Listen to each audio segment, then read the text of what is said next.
Well, we've had another trade in the NBA as De'Aaron Fox has finally gone to the place he requested, the San Antonio Spurs. This trade literally just dropped a couple minutes ago, and here are the full details. It's just like going to be with the last trade with Luka. We're going to break down everything. So, it's a crazy trade. The Spurs got De'Aaron Fox and Jordan McLaughlin. The Kings got Zach LaVine, Sidney Sissoko, 3 first-round picks and 3 second-round picks. And the Bulls get Zach Collins, Trey Jones, Kevin Huerter, and their own 2025 pick that San Antonio had. Let's start with the Kings. This is an amazing trade for the Kings. You get De'Aaron Fox, you get your lead guard to pair along with Victor Wembanyama, which is a huge win. When you have a talent like Victor Wembanyama, who's talented enough in his own right, whenever you have the chance to pair a guard with him who can kind of take some of that pressure off, or take some of that pressure away from him, it's always a plus. De'Aaron Fox is a player who's known that pick and roll with him and Victor Wembanyama is going to be lethal. He's also very lethal in the mid-range area, and although he's struggled, he hasn't really had as good of a season shooting from 3 as he did when they made the playoffs a couple years ago. He's still been pretty good, and then you have a mentor like Chris Paul to help him out as well. That is a big W, if you ask me, for the Spurs. And on top of that, let's talk about how in this trade, you trade away Trey Jones, Kevin Huerter, and some picks. Cool. But you don't end up trading any of your future. You kept Sohan, you kept Steven Castile, you kept Devin Vassell, if I'm not mistaken. You've kept a lot of your core, and you get off the Zach Collins contract. This is phenomenal. Brian Wright, this is phenomenal. I think all Kings fans, whether you're just a Kings fan or a fan of the NBA, you should give him a round of applause. This is an amazing trade from him. You get off the Zach Collins contract, you keep your core, and you get your superstar for the next decade, a league guard to go with him. Perfect. The Spurs, they might be able to push for a playoff spot this year, but definitely in the coming years, they're going to be lethal. Like, they're going to be a team that everybody in the West is probably going to look at and trying to determine how they should build their team and how to defend them, because they're probably going to be the team to stop. They just have so many good young pieces there, and they're going to develop. Victor Wembanyama is already starting into his prime. We're already seeing how good of a season he's having. And Steven Castile, Jeremy Sohan is starting to kind of come into his own a little bit as well. It's just, if you're a Spurs fan, I don't know how you can't be ecstatic from this trade. This is amazing. Next on the trade, the Kings. I'm going to be honest.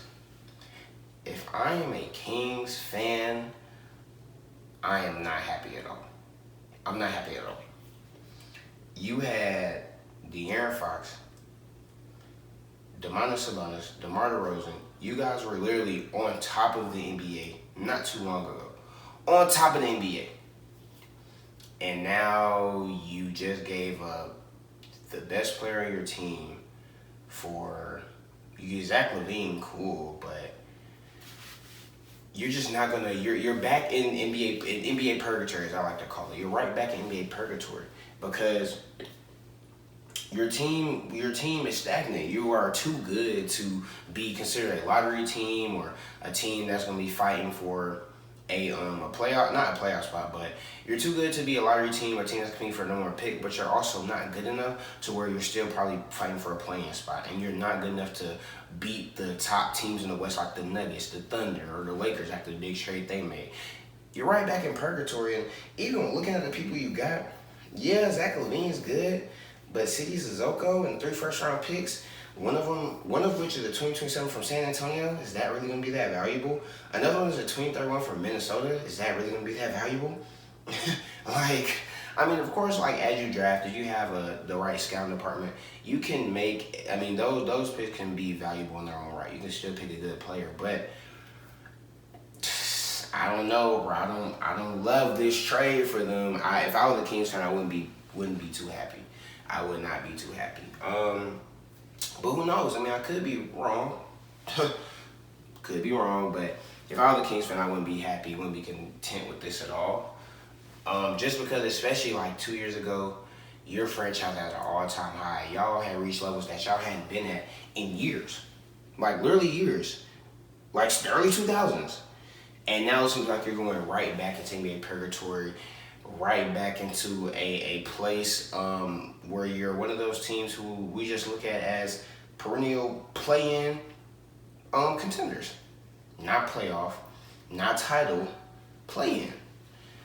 And yeah, I don't know. I don't love off rip when I'm looking at this trade. I don't love the haul that I got from the Kings. As for the Bulls, you get Zach Collins, you get Trey Jones, Kevin Huerter, and you get your own 2025 pick back. That's cool. You get your own pick back, cool. That's probably gonna be a very high pick. And on top of that, you get Trey Jones, Kevin Huerter. Trey Jones is a solid player. Kevin Huerter is solid. You get Zach Collins just to take on salary.